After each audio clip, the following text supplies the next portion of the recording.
Everybody, Brian here from quantlabs.net. Okay, so what you're looking at right now is a bunch of new Python scripts that I've redone for retrieving my data from IQFeed, specifically US stock data.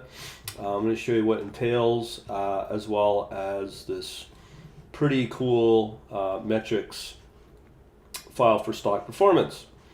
So, as I said, I moved off of Windows completely and looked for alternatives. And I can say I have deeper knowledge now of basically the stock market analysis. So I'm going to show you what I mean by that.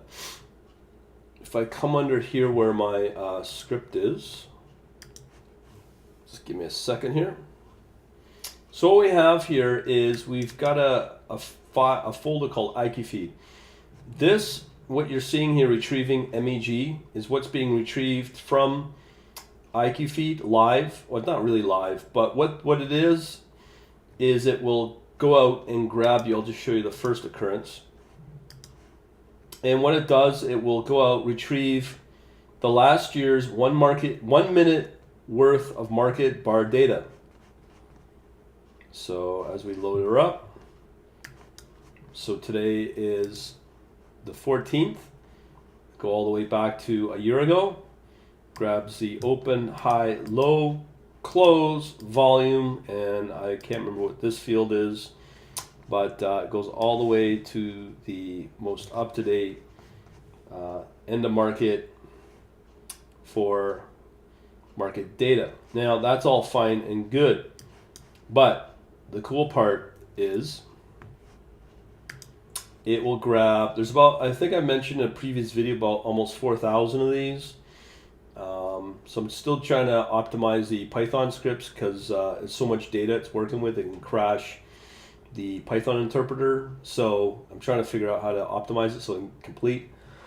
But that's essentially over 4,000 stocks, or hopefully when I get to that point. So if I look at this folder and load up the properties, you can see already I'm over 864. Just as an example, one of the previous folders here for my previous scan got up to 2,800 of those files. Now you may be going, golly gee, Brian, that would be awesome. But you can see it takes up to 8 gigs worth of data. 2 reasons I'm not going to post that. First, the data is direct from IQFeed, so I would basically be republishing that data, which I'm not going to do, which would obviously go against my terms of service with them. The other thing is just it's so much data, I'm not going to post that to my website because it's going to eat up a lot of memory, which is dead. Anyways, so what I will do is I've got another file that I created called metrics. Let me just pull up this one. This is the old one. So I ran a previous scan to test, and basically what it does, it will retain the symbol, the description of the symbol. So that's going to be really helpful for people. So AIZ Trupian and blah blah blah. Here we track the categories. So in this case, it's just a sampling of the different categories there are.